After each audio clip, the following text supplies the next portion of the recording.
हुँ। आप मुझे अच्छी लगती हैं, आपके लिए यहाँ पे जॉब कर रहा हूँ, अदरवाइज़ मुझे जॉब की ज़रूरत नहीं है। अच्छा। उन्होंने कहा कि मैं एक मिडल क्लास फैमिली से हूँ, मेरे घर वाले कभी भी नहीं मानेंगे। आहिस्ता रुझान उनकी तरफ हुआ। उन्होंने मुझे कहा कि भई अब शादी कर लेते हैं, हुँ। आप हो मिडल क्लास फैमिली से, तो मैं थोड़ा रिच फैमिली से हूँ। हुँ, हुँ। तो मेरे माँ-बाप नहीं अभी मानेंगे, हुँ, तो हुँ। अच्छे होटल में खाना खिलाना, अच्छी शॉपिंग करवानी, हुँ, यानी कि हुँ। मेरे पे काफ़ी पैसा खर्च करते थे। मेरे हुँ। मुँह में से बात निकालती बाद में थी हुँ। पूरी, वो पहले करते हुँ, थे। हुँ। मेरे घर वालों को तब शक हुआ जब हुँ। 2-3 बार घर लेट गई, हुँ, हुँ। बेटी रात को घर नहीं आ रही या देर से आ रही, हुँ। तो उन्होंने फिर वहाँ हॉस्पिटल से पता किया, हुँ।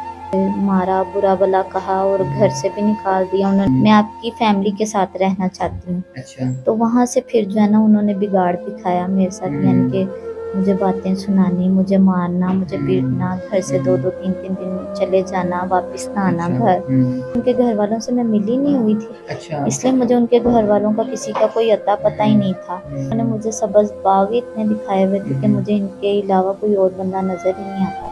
बस एक दोस्त है, कभी उसके पास, कभी दूसरी हुँ। दोस्त के पास, अच्छा। बहन-भाई रखते नहीं हैं पास। हुँ। तो इस तरह से गुज़र-बसर चल रहा है। तो मैंने उन्हें कहा, भई मैं रेंट क्यों पे करूँ, ये तो मेरे हस्बैंड की है कोठी। तो हुँ। उन्होंने कहा, नहीं बीबी ये आपके हस्बैंड की नहीं है, आपके हस्बैंड ने हमसे रेंट पे ली हुई थी ये कोठी अच्छा। ना। कि आपकी एज भी ज़्यादा नहीं है, 23 साल आपकी एज है, सारी ज़िंदगी पीछे पड़ी हुई है और ख़ावंद आपके छोड़ के जा चुके हैं। घर वालों ने आपके माँ-बाप की तरफ से भी उन्होंने कहा जी आप उनके लिए मर चुकी हैं, उन्होंने भी आपको घर से निकाल दिया है और एक दोस्त है या सहेलियाँ आपकी वो कब तक आपको मतलब सहारा दे सकती हैं। तो आगे आने वाली लाइफ़ के बारे में, ज़िंदगी के बारे में कुछ सोचा है? आने वाली ज़िंदगी के बारे में यही सोचा है कि अस्सलाम वालेकुम नाज़रीन, मैं आपका अपना मेज़बान ज़ुबैर राजपूत। हमारे साथ 23 साल आयशा मौजूद हैं, जो एक प्राइवेट हॉस्पिटल में जॉब करती हैं और वहाँ पे इनको लव होता है और जो कि लव इनको एक वार्ड बॉय के साथ होता है। ये लव कैसे शुरू होता है और बाद में क्या मामला चलते हैं, सारी स्टोरी इनसे जानने की कोशिश करते हैं, उनसे बात करते हैं। अस्सलाम वालेकुम। वालेकुम अस्सलाम। जी, आयशा बताइएगा कि आपका जो लव है एक वार्ड बॉय के साथ, ये कैसे शुरू हुआ? मेरा इनका लव इस तरह से स्टार्ट हुआ कि ये वहाँ पे इन्होंने जॉब ली हुँ। और फिर उन्होंने कहा कि जी आप जो है ना हुँ, मेरे हुँ। से दोस्ती कर लें, हुँ, हुँ। आप मुझे अच्छी लगती हैं, मैं हुँ, सिर्फ़ हुँ। जो है ना आपके लिए यहाँ पे जॉब कर रहा हूँ, हुँ, अदरवाइज़ हुँ। मुझे जॉब की ज़रूरत नहीं है। अच्छा। मैं जो है ना हुँ, हुँ। फैमिली बैकग्राउंड से मैं हुँ, बहुत अच्छा, हुँ। यानी कि अच्छा। ज़मींदार थे वो, हुँ, हुँ। और उनके काफ़ी अच्छा बैंक बैलेंस और गाड़ीज़ वग़ैरह और इस तरह से हुँ। कोठीज़ वग़ैरह उनके पास थी। तो उन्होंने अच्छा। मुझे ये बताया कि सिर्फ़ जॉब तो मैं सिर्फ़ यहाँ पे हुँ, तुम्हारे हुँ। लिए करता हूँ हुँ, हुँ। कि तुम्हें देख सकूँ, हुँ। इसलिए मैं जॉब कर रहा हूँ, नहीं तो अदरवाइज़ मुझे जॉब की ज़रूरत नहीं है। तो जी बताइएगा कि आपका ये रिलेशन कितने अरसे रहा और कब आपने अपनी रज़ामंदी का इज़हार किया? रिलेशन तकरीबन हमारा जो है ना हुँ। 6-7 माह रहा। अच्छा। तो यानी कि पहले उन्होंने मुझे कहा कि आप मेरे साथ दोस्ती कर लें, हुँ। मैं आपको पसंद करता हूँ। अच्छा। तो पहले मैंने उन्हें कहा कि मैं एक हुँ, मिडल हुँ। क्लास फैमिली से हूँ, मेरे हुँ, घर हुँ। वाले कभी भी नहीं मानेंगे। तो हुँ। जस्ट फ्रेंड, हुँ, इसके हुँ। अलावा जो है ना मैं अच्छा। आगे नहीं आपके साथ बढ़ सकती। हुँ, हुँ। तो उन्होंने मुझे कहा कि आप मुझे अच्छी लगती हैं, मैं आपको हुँ, पसंद हुँ। करता हूँ। हुँ, हुँ। तो मेरा आहिस्ता-आहिस्ता रुझान उनकी तरफ हुआ, हुँ, हुँ। आहिस्ता-आहिस्ता जो है ना वो मुझे अच्छे लगे। न आप मुझे बताइएगा कि आपका इंटरेस्ट उनके पैसे में था या उनके साथ वैसे ही दिल लगी हो गई आपको भी? नहीं, मुझे उनसे वाक़ई रियल हुँ, में हुँ। मोहब्बत हो गई थी। हुँ, हुँ। क्योंकि उनके पैसे से तो मुझे हुँ, इंटरेस्ट हुँ। बाद में जो है ना नज़र आया। हुँ, हुँ। पहले उनसे वाक़ई ही मुझे हुँ, हुँ। मोहब्बत थी और मैं हुँ। वाक़ई उनके साथ अपनी यानी कि एक लाइफ़ गुज़ारना चाहती थी, जो हुँ, अच्छी हुँ। लाइफ़ होती है इंसान जी। ज़ाहिर-सी बात है हर एक लड़की हुँ, एक हुँ। अच्छी जो है ना लाइफ़ की ख्वाहिशमंद होती है। हुँ, तो हुँ। मैं भी उसी तरह एक अच्छी लाइफ़ की ख्वाहिशमंद थी कि भई मेरी लाइफ़ भी जो है ना अच्छी हुँ, हुँ। गुज़रे। अच्छा जब आपने बताया कि आपकी रिलेशनशिप जो शुरू हो गई 6 माह तक चली है, उसके बाद शादी के मामलात कैसे शुरू हुए? शादी की बात आपने शुरू की या उन्होंने आपसे बोला कि अब हम यहाँ से आगे अब हमें शादी कर लेनी चाहिए? जो कि उन्होंने मुझे कहा था कि मुझे हुँ। जॉब की यहाँ पे ज़रूरत नहीं है। हुँ। तो उन्होंने मुझे कहा कि भई अब शादी कर लेते हैं, हुँ, हुँ, हुँ। तो काफ़ी टाइम हो गया है, हुँ, हुँ। तो अब शादी कर लें। अच्छा। तो क्योंकि मैं तुम्हें यहाँ देखने के लिए जॉब करता हूँ, तो इसलिए अब शादी कर लें। अच्छा, शादी करके तो फिर हम आपने अपने घर वालों को अटैच किया साथ?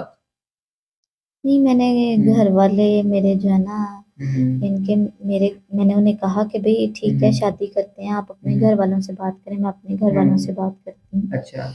तो उन्होंने कहा कि आप हो मिडिल क्लास फैमिली से, तो मैं थोड़ा रिच फैमिली से हूँ, तो मेरे माँ बाप नहीं अभी मानेंगे, तो शादी करके हम दोनों सेपरेट रहते हैं। अच्छा। मैं आहिस्ता आहिस्ता से उन्हें मना लूंगा।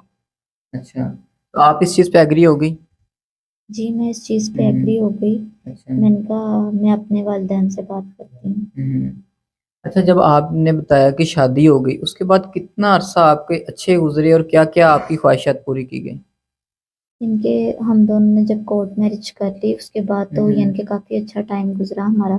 जैसे 3-4 माह अच्छे गुजरे, उन्होंने इनके मुझे अच्छे होटल में खाना भी खिलाना और अच्छी शॉपिंग और अच्छा। अच्छे ही इनके पैसे मेरे पे उन्होंने खर्च किए। मतलब जो आप ख्वाहिश करती थी वो आपकी पूरी हो जाती थी? जी जी। अच्छा, आप मुझे बताइएगा कि आप एक स्टाफ थी, नर्स थी और वार्ड बॉय के ऊपर आपने ट्रस्ट किया, कैसे आपने वार्ड बॉय पे ट्रस्ट कर लिया? असल में जब हम दोनों की दोस्ती हुई तो यानी कि जैसे वो बताते थे कि मैं ज़मींदार हूँ, ऐसे है वैसे, इनके वो तब इनके दोस्ती के दौरान इनके अच्छा मुझे होटल में अच्छे होटल में खाना खिलाना, अच्छी शॉपिंग करवानी, इनके मेरे पे काफ़ी पैसा खर्च करते थे, मेरे मुंह में से बात निकालती बाद में थी पूरी, वो पहले करते थे। तो मुझे फिर यकीन हो गया कि भाई ये बंदा अच्छा है, ये जो है ना मेरी हर एक ज़रूरियात का ख्याल रखेगा, जो एक लड़की को हर एक अपने लाइफ पार्टनर में चाहिए होता है। तो फिर इस तरह से मैं जो है ना उनके साथ राज़ी हो गई शादी पे। अच्छा, आपकी मतलब शादी के बाद आपके मामला सारे रूटीन वाइज ठीक चल रहे थे, तो आपके घर वालों को शक कैसे हुआ? मेरे घर वालों को तब शक हुआ जब यानी कि मैं पहले तो जॉब पे से घर जाती थी, तो फिर इस तरह से हुआ कि 2-3 बार घर लेट गई, फिर उसके बाद 1-2 बार हस्बैंड ने कहा कि भाई यहाँ पे ही आप रुक जाओ, कोई बात नहीं सुबह चले जाना। तो फिर जब घर वालों को थोड़ा शक हुआ इस चीज़ से कि भाई बेटी रात को घर नहीं आ रही या देर से आ रही, तो उन्होंने फिर वहाँ हॉस्पिटल से पता किया, तो उन्होंने फिर बताया कि भाई ये तो 3-4 माह हो गए, इन्होंने तो जॉब छोड़ दी हुई, ये तो कर ही नहीं रही। तो फिर जो कि मेरे अब्बा बहुत सख्त तबीयत के थे, तो उन्होंने मुझे मारा, बुरा भला कहा और घर से भी निकाल दिया। उन्होंने कहा तुम्हारा और हमारा कोई ताल्लुक नहीं है, तुम जो है ना यहाँ से अब इस घर के दरवाजे तुम्हारे लिए बंद हो गए हुए हैं, तुम यहाँ पे अब वापस नहीं आ सकती, तुम जाओ उसी के पास जाके रहो। तो इस तरह से फिर मेरे अच्छा, मुझे बताइएगा कि जब आपने 5 माह पहले ही जॉब छोड़ दी और आप अपने खामद के पैसों पे अपना गुजारा कर रही थी, तो जो घर पैसे भेजती थी वो कहाँ से भेजती थी आप? वो जो मेरे हस्बैंड थे वही जो है ना सारे मामला खर्चे वगैरह वही करते थे, वही भेजते थे घर भी खर्चा वगैरह ना। तो इसलिए उन्हें शुरू स्टार्ट में मेरे घर वालों को फील नहीं हुआ कि भाई इसने जॉब छोड़ दी हुई है। अच्छा, मुझे बताइएगा जब आपके घर पता लग गया तो जाहिर बात है आपके जो घर वाले थे उन्होंने तो आपको अपने घर से निकाल दिया कि हमारा आपका तो कोई ताल्लुक नहीं है। तो फिर आपने अपने जब शौहर को सारा मामला बताया कि मेरे घर वालों ने मुझे घर से निकाल दिया और अब वो कह रहे हैं कि आप हमारे लिए मर चुकी हो, तो शौहर का रिएक्शन का क्या था? मेरे शौहर का रिएक्शन इस तरह से था कि उन्होंने कहा नहीं, कोई बात नहीं है, ठीक है ये इस तरह से हो जाता है, ठीक है कोई बात नहीं। मैंने फिर उन्हें कहा कि आप अपने घर वालों से बात करें, हम उनके साथ रहेंगे, यानी कि मैं यानी कि आपकी वाइफ हूँ, आप उनसे बात करें, मैं उनके साथ रहूंगी, मैं आपकी फैमिली के साथ रहना चाहती हूँ। तो वहां से फिर जो है ना उन्होंने बिगाड़ दिखाया मेरे साथ, यानी कि मुझे बातें सुनानी, मुझे मारना, मुझे पीटना, घर से 2-2 3-3 दिन चले जाना, वापस ना आना घर, इस तरह से वो करते थे मेरे साथ। अच्छा, शादी के बाद आपको किस जगह पे रखा था? इनका उनका घर जो था वो बहुत अच्छा था, एक पॉश एरिया में था, और इनके बहुत बड़ा एक कोठी नुमा विला टाइप उनका घर था, बहुत अच्छा रिजनेबल घर था जहाँ पे उन्होंने मुझे रखा। अच्छा, जी। तो फिर वहां से जब आपको आपकी अनबन शुरू होगी तो आपने बताया कि वो कुछ अरसा बाद आपको छोड़ के जा चुके हैं और दोबारा अभी तक वापस नहीं आए। तो आपने उनके घर पे जाने की कोशिश नहीं की, उनके किसी फ्रेंड से रब्ता करने की कोशिश नहीं की? उनके घर वालों से क्योंकि वो उनके घर वालों से मैं मिली नहीं हुई थी, अच्छा। इसलिए मुझे उनके घर वालों का किसी का कोई अता पता ही नहीं था। उनके फ्रेंड्स वगैरह से भी ज़्यादा मैं किसी से नहीं बातचीत मेरी, बल्कि मैं मिली नहीं हुई थी किसी से भी अच्छा। सिवाय इनके, क्योंकि इन्होंने मुझे सब्ज़ बाग ही इतने दिखाए हुए थे कि मुझे इनके अलावा कोई और बंदा नज़र ही नहीं आता था।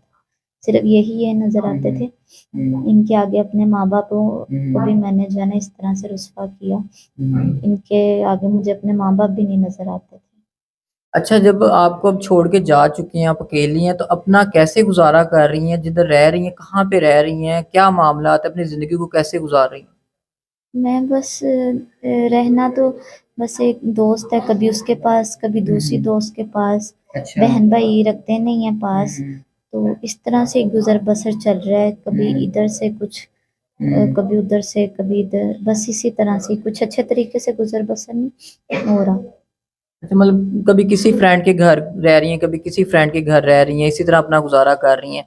तो आप जिस कोठी में रह रही थी, तो उस कोठी से आप कैसे निकली? आपने बताया कि वो मेरे ख़ावंद की थी, तो आप बाद में पता चला कि वो किराए की थी। आपको कैसे पता लगा वो किराए की थी, उसकी नहीं थी?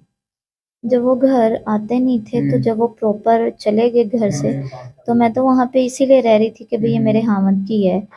तो जो कि तकरीबन 1 सवा 1 महीने के बाद जब अच्छा। वहाँ पे मालिक मकान आए, तो उन्होंने काफ़ी शोर मचाया कि भई रेंट हमें महीने का पे करें। तो मैंने उन्हें कहा भई मैं रेंट क्यों पे करूँ, ये तो मेरे हस्बैंड की है कोठी। तो उन्होंने कहा नहीं बीबी, ये आपके हस्बैंड की नहीं है, आपके हस्बैंड ने हमसे रेंट पे ली हुई थी ये कोठी ना।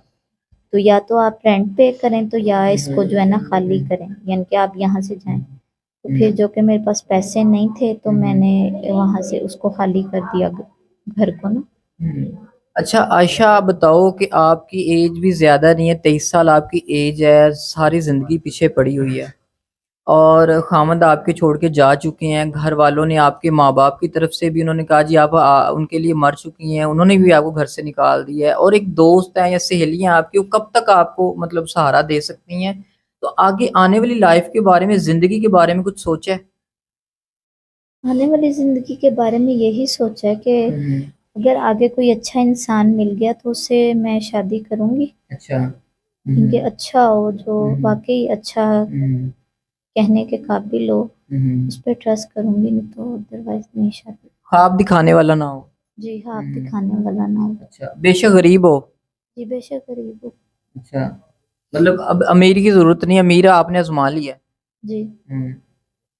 ठीक हो गया। तो जी नाज़रीन, आपने 23 साल आयशा की सारी कहानी सुनी है। कहते हैं कि मोहब्बत अंधी होती है, और ये सारा अंधेपन का ही नतीजा है कि लोग धोखा खा लेते हैं और बाद में रुसवा होते हैं, और घर के भी नहीं रहते और बाहर के भी नहीं रहते।